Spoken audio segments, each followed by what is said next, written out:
Olá, boa tarde, sejam todos bem-vindos a mais uma edição do Redação Hit. Vamos juntos conferir o que é notícia no Brasil e no mundo nessa tarde de quinta-feira. Os ministros do Supremo Tribunal Federal sentem que a pressão para Dias Toffoli deixar a relatoria do caso do Banco Master aumentou nas últimas horas. O celular de Daniel Vorcaro apontava menções ao ministro do STF, mas Toffoli tem dito a auxiliares e amigos que não vai abdicar do processo. O diretor-geral da Polícia Federal, Andrei Rodrigues, entregou ao ministro Edson Fachin, do Supremo Tribunal Federal, o relatório sobre dados do celular do banqueiro Daniel Vorcaro, dono do Banco Master. No conteúdo do celular havia menções ao ministro Dias Toffoli, também do STF, relator da investigação. As menções a Toffoli aparecem em conversas no celular de Vorcaro. O celular foi apreendido na Operação Compliance Zero, da PF, que investiga fraudes financeiras no Banco Master, liquidado pelo Banco Central, em novembro. Em nota, o gabinete de Dias Toffoli chamou de ilações as menções ao nome dele e afirmou que não há motivo para ser alegada a dúvida sobre a imparcialidade do ministro no caso Master. Em caso de suspeição, Toffoli deveria deixar a relatoria do caso. O gabinete do ministro Dias Toffoli esclarece que o pedido de declaração de suspeição apresentado pela Polícia Federal trata de ilações. Juridicamente, a instituição não tem legitimidade para o pedido, por não ser parte no processo. Quanto ao conteúdo do pedido, a resposta será apresentada pelo ministro ao presidente da Corte. Em nota, a defesa de Vorcaro criticou vazamentos seletivos das investigações, que acaba por gerar constrangimentos indevidos, favorecer ilações e a construção de narrativas equivocadas, além de prejudicar o pleno exercício do direito de defesa. O respeito ao contraditório e ao devido processo legal é condição essencial para a correta apuração dos fatos. E já estão em vigor as novas regras do Vale Alimentação e do Vale Refeição. As mudanças limitam as taxas, aceleram os repasses e ampliam o uso dos cartões em diferentes maquininhas. Os vales Alimentação e Refeição, que fazem parte do Programa de Alimentação do Trabalhador, passaram a ter novas regras. As mudanças limitam as taxas cobradas pelas operadoras, agilizam o repasse dos pagamentos e permitem que qualquer cartão funcione em qualquer maquininha.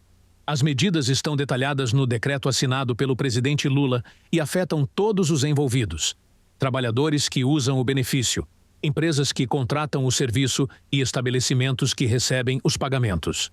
Na prática, a taxa cobrada de restaurantes e supermercados passa a ter um limite de 3,5%, a tarifa de intercâmbio fica limitada a 2% e qualquer valor acima desses percentuais está proibido. Outra mudança importante envolve o prazo de pagamento. A partir de agora, as operadoras devem transferir o dinheiro das vendas aos estabelecimentos em até 15 dias corridos. Antes, muitos negócios esperavam cerca de 30 dias ou mais para receber. O valor do benefício não muda e o uso continua restrito à compra de alimentos. Segundo o Ministério do Trabalho e Emprego, as regras têm objetivos claros de reduzir abusos, padronizar práticas entre operadoras, dar mais previsibilidade a quem vende alimentos e garantir que o benefício continue destinado apenas à alimentação. Outras mudanças, também previstas no decreto, devem ser aplicadas de forma gradual nos próximos meses.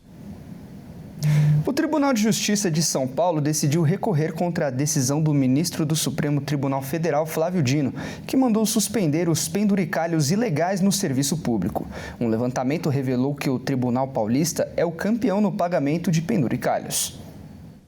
Na apelação contra a decisão que suspendeu os penduricalhos ilegais no serviço público, o Tribunal de Justiça de São Paulo alegou que o Congresso precisa antes definir as regras que valham em todo o país. O tribunal argumenta que a suspensão generalizada de parcelas indenizatórias comprometer a administração da justiça, produzir efeitos financeiros irreversíveis e criar insegurança jurídica sistêmica. No último dia 5, o ministro do Supremo, Flávio Dino, determinou a suspensão de pagamentos extras que não tivessem base legal e deu 60 dias para os 3 poderes fazerem a revisão. A remuneração no serviço público não pode passar do teto do funcionalismo, que é de R$ 46.300.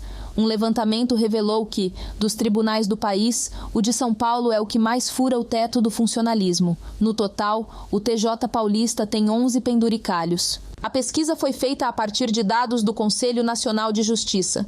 São inúmeros os pagamentos que acabam gerando essa distorção de um juiz receber, em média, R$ 120 mil, ou seja, 4 vezes mais do que recebe um ministro do Supremo, que deveria ser o topo da hierarquia do Poder Judiciário brasileiro. As entidades defendem que há legalidade nas verbas extras e pedem que os atos administrativos que autorizam os pagamentos sejam mantidos e considerados como lei formal. E olha só, sindicalistas esvaziam pneus de ônibus e impedem a saída dos coletivos no terminal Parque Dom Pedro, no centro de São Paulo. As equipes da Guarda Civil Metropolitana foram acionadas e tentaram negociar a liberação. Sindicalistas esvaziaram pneus de ônibus e impediram a saída de coletivos do terminal Parque Dom Pedro, na região central de São Paulo, na manhã desta quinta-feira. Segundo passageiros e motoristas, um ônibus também foi colocado na saída do terminal para bloquear a circulação dos coletivos. Ao menos 52 linhas de ônibus foram afetadas no terminal. Durante a paralisação, houve um princípio de confusão. Equipes da Guarda Civil Metropolitana foram acionados e tentavam negociar a liberação da saída. Em nota intitulada como Comunicado Urgente, o Sindicato dos Motoristas e Trabalhadores em Transporte Rodoviário Urbano de São Paulo afirmou que repudia os atos ocorridos na manhã desta quinta-feira no terminal. Segundo o diretor do sindicato, a ação foi orquestrada por um grupo de oposição denominado como Oposição e Luta, encabeçado pelo candidato apelidado de Preguinho, e teria como objetivo tumultuar o processo eleitoral da entidade, marcado para o dia 10 e 11 de março. A direção do Sindimotoristas encerra o comunicado reiterando o pedido de investigação rigorosa. E uma organização chinesa suspeita de ligação com o PCC teria movimentado mais de R$1 bilhão em menos de um ano. Empresas de fachada, contas laranja e carros de luxo foram bloqueados. A polícia foi para cima de um esquema bilionário ligado ao PCC. Uma organização criminosa chinesa é suspeita de movimentar mais de R$1 bilhão e 100 milhões em apenas 7 meses. O dinheiro vinha da venda de eletrônicos, mas o caminho do pagamento era outro. Segundo investigações, os produtos eram vendidos por uma plataforma, só que o dinheiro não ia para a empresa oficial. Os valores eram desviados para empresas de fachada, usadas como contas de passagem. As notas fiscais eram emitidas por outras empresas para esconder o rastro do dinheiro, um jogo financeiro para driblar a fiscalização. A operação cumpriu 20 mandados de busca e apreensão e 3 de prisão em São Paulo e Santa Catarina. 100 policiais do DEIC estão nas ruas até agora. Um homem foi preso e veículos foram apreendidos. O Ministério Público também pediu sequestro de R$1 bilhão e 100 milhões. São pelo menos 25 milhões em imóveis e carros de luxo. Contas bancárias em nome de laranja e aplicações financeiras também foram bloqueadas. A investigação aponta que o grupo teria ligação com o PCC. Agora a polícia investiga para saber quem mais faz parte desse esquema milionário. Um casal foi preso após ser flagrado transportando 687 filhotes de tartaruga tigre d'água no Rio Grande do Sul. A comercialização desse tipo de animal é proibida no estado desde 2015. Vamos ver. A abordagem aconteceu na tarde de quarta-feira na BR-290. Dentro do veículo, os agentes da Polícia Rodoviária Federal encontraram 687 tartarugas da espécie tigre d'água. O carro seguia em direção a Itajaí, em Santa Catarina. Os animais estavam escondidos em fronhas, colocadas embaixo dos bancos, sem qualquer condição adequada de transporte. Segundo a PRF, o motorista e a passageira não apresentaram licença ou autorização para o transporte. A mulher disse à polícia que teria pago cerca de R$16 por cada filhote, na região sul do estado. A dupla foi presa em flagrante. Além do crime de tráfico de animais silvestres, eles também devem responder por maus tratos. As tartarugas foram encaminhadas aos órgãos ambientais para avaliação e cuidados. E a Polícia Militar Ambiental capturou um tamanduá-bandeira em um shopping de Campo Grande, no Mato Grosso do Sul. A presença do animal chamou a atenção e mobilizou a equipe especializada no resgate. A aparição de um tamanduá-bandeira no shopping de Campo Grande, capital sul-mato-grossense, mobilizou a equipe da Polícia Militar Ambiental. O animal estava próximo ao elevador que fica na área externa do centro comercial e não chegou a entrar nas lojas. Para a ação, a equipe da PMA usou uma caixa e um instrumento de captura, mas não foi nada fácil conseguir resgatar o animal. A risco, ele tentou escapar por diversas vezes e deu trabalho para a polícia. De acordo com a PMA, a captura ocorreu na última sexta-feira, dia 6 de fevereiro, mas o vídeo que mostra parte da operação só foi divulgado pela corporação ontem.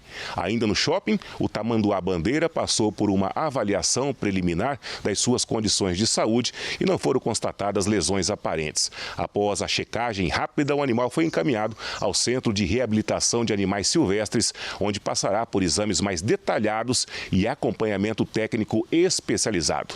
A PMA destaca que a presença de animais silvestres em áreas urbanas reforça a importância da conscientização e do respeito à fauna nativa. Além disso, o batalhão ressalta que a recomendação ao se deparar com um animal silvestre é manter a distância e acionar a Polícia Militar Ambiental. E um homem foi preso por arremessar um extintor de incêndio contra um motorista de BRT no terminal Alvorada, na Barra da Tijuca, zona sudoeste do Rio de Janeiro. Segundo relatos, o homem se estressou com o motorista durante a viagem e, assim que chegou ao terminal, cometeu o ato. O motorista não se feriu. Vamos conferir. Um homem foi preso por arremessar um extintor de incêndio contra um motorista de BRT no terminal Alvorada, na Barra da Tijuca, zona sudoeste do Rio, na última quarta-feira. Jimenez Conceição foi detido por agentes do BRT Seguro. A instituição disse que ele se estressou com o motorista durante a viagem e que, assim que chegou ao terminal, pegou o extintor e arremessou contra o condutor, que não se feriu. O homem foi levado para a delegacia e a defesa dele não se pronunciou sobre o caso até o momento. Em São Paulo, o Parque Vila Lobos reabriu o Orquidário Ruth Cardoso, que estava fechado há quase 10 anos. Para recuperar o local, foram gastos mais de R$2 milhões. E o Caio Veríssimo está lá no Parque Vila Lobos e vai trazer mais informações para a gente. Caio, seja bem-vindo, boa tarde. Boa tarde, Fernando. Muito boa tarde a todos que estão nos acompanhando aqui no Redação HIT.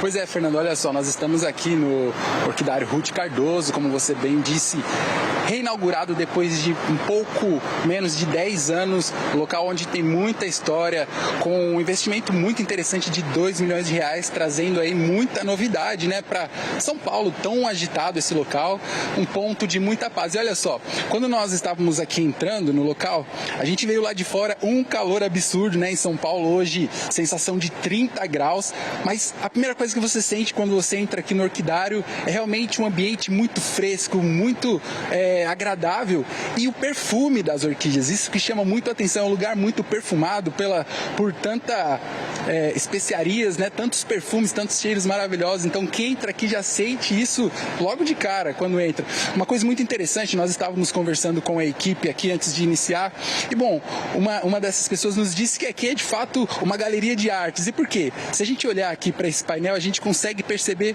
que cada um desses mostra o tipo de orquídea que tem aqui, traz as especificidades de cada uma delas, as características, traz sobre floração, perfume, enfim, é muito detalhe, é de fato uma obra de arte que nós estamos aqui vendo. E bom, para a gente entender um pouco mais de como funciona tudo isso, de como que está ocorrendo, né, porque foi inaugurado agora em fevereiro, como tem sido esse início, como que o público tem encarado esse novo local para visitação. A gente vai conversar agora com ele, o Rafael Ventura, que está aqui com a gente. Ele é engenheiro ambiental, vai trazer para nós mais detalhes. Rafael, primeiramente, muito obrigado por nos receber. Gostaria que você começasse contando para nós, aqui no Parque Vila Lobos, esse lugar tão icônico, um dos lugares agora que a gente pode trazer de novidade aqui, né, o orquidário. Conta pra gente quantas espécies de orquídeas tem aqui, o que há de novo aqui. Conta pra gente. Boa tarde. Boa tarde, tudo bem? Então, o que a gente tem aqui são 27 espécies de orquídea, né, que já estavam catalogadas no orquidário da Ruth Cardoso, e agora a gente trouxe mais ou menos 15% das orquídeas a mais. Então a gente tem 10 espécies de orquídeas a mais que a gente vem trazendo para o público ter essa visualização. Muito legal. É bom, nesse mês de fevereiro tem alguma orquídea que está no momento de floração, que está trazendo algo novo? Conta pra gente. Tem, a gente tem algumas, como olho de boneca, tem a Cattleya, que é uma orquídea que a gente tem aqui emblemática, né? A gente tem a que faz alusão à orquídea Ruth Cardoso, que a gente tem uma escultura de mais de 6 metros aqui no orquidário, né, em torno de uma estrutura. E ela traz essas cores vibrantes, que é o amarelo e o violeta.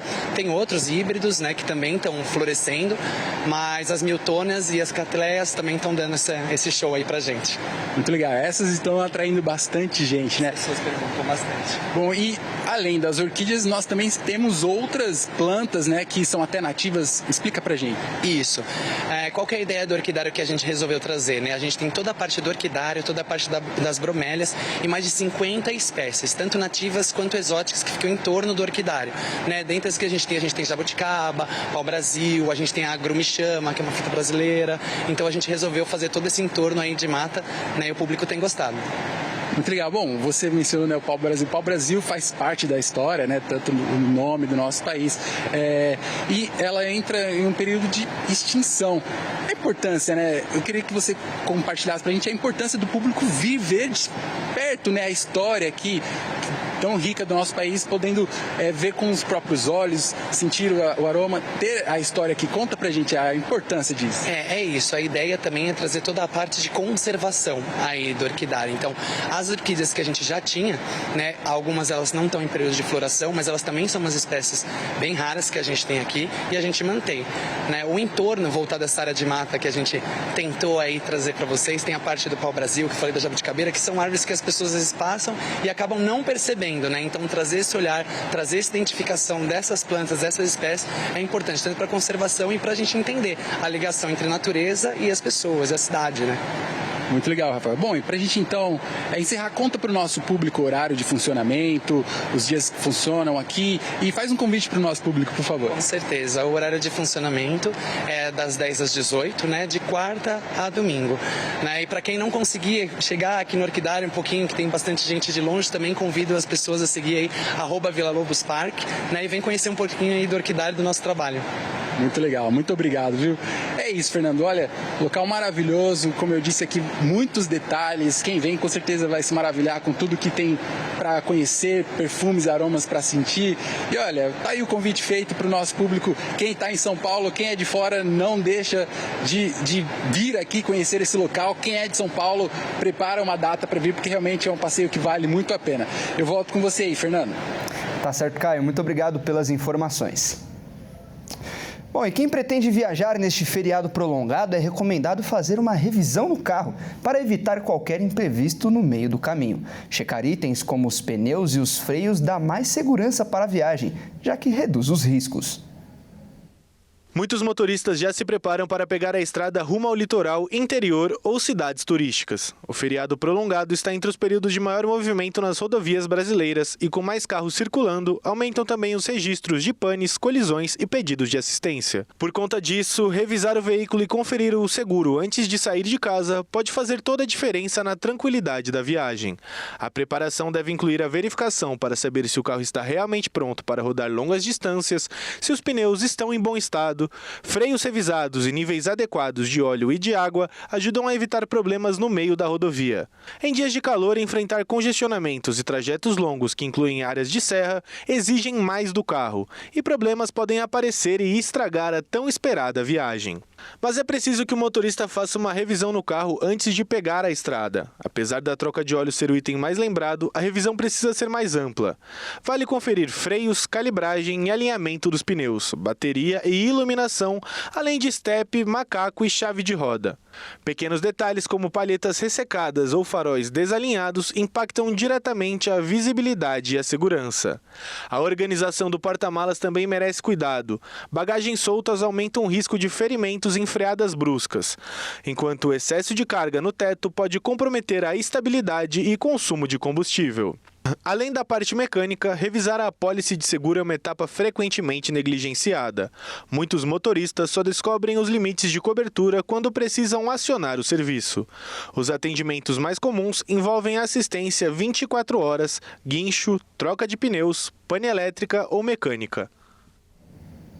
Vamos agora às notícias internacionais. O enviado especial de Donald Trump a Minneapolis anunciou o fim da operação contra os imigrantes irregulares. As ações dos agentes do ICE geram protestos e preocupação após a morte de 2 pessoas e abordagens violentas. O czar de fronteiras do presidente americano Donald Trump, Tom Homan, enviado às pressas para Minneapolis, disse nesta quinta-feira que a operação especial contra os imigrantes seria concluída em breve. Com isso e com o sucesso alcançado na prisão de ameaças à segurança pública e outras prioridades desde o início desta operação de reforço, bem como os níveis sem precedentes de coordenação que obtivemos de autoridades estaduais e policiais locais, propus e o presidente Trump concordou que esta operação de reforço seja concluída. Uma redução significativa já está em andamento esta semana e continuará na próxima.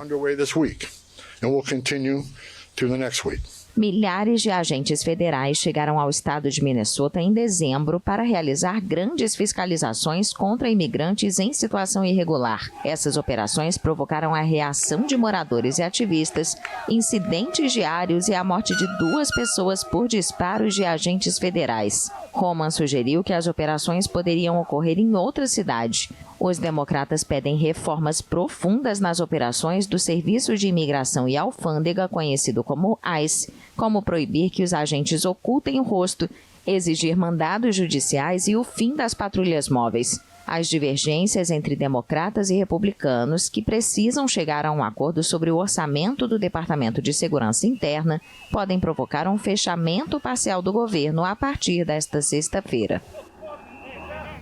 E agora é hora de falar de esportes aqui no Redação Hit. E o Bruno Buenos Aires é quem vai trazer as informações. Boa tarde, Bruno. Seja muito bem-vindo ao Redação Hit. O Timão entra em campo hoje, não é mesmo? Pois é, Fernando. Não só o Corinthians, como outros clubes também. Vamos dar uma olhada na tabela. A segunda parte da terceira rodada acontece nesta quinta. Às 19 horas, o Atlético Paranaense recebe o Santos na Arena da Baixada, em Curitiba. Um pouco mais tarde, às 19h30, um clássico carioca. O Fluminense recebe o Botafogo no estádio do Maracanã, no Rio de Janeiro. Às 20 horas, o Corinthians encara o RB Bragantino na Neoquímica Arena, em São Paulo. Fechando os confrontos de hoje, às 21h30, o Internacional enfrenta o Palmeiras no estádio do Beira-Rio, em Porto Alegre, fechando a terceira rodada aí do Campeonato Brasileiro, que vem gerando muito assunto, Fernando. Tá certo, Bruno. Nós vamos ficar de olho aí nesses grandes jogos para trazer as notícias para o nosso público. Muito obrigado pelas informações. Eu que agradeço. Boa tarde. E esta edição fica por aqui, eu agradeço demais a sua companhia. E você que não nos acompanha pela Hit TV, fique agora com a sua programação local. Ótima tarde de quinta-feira e até mais. Tchau.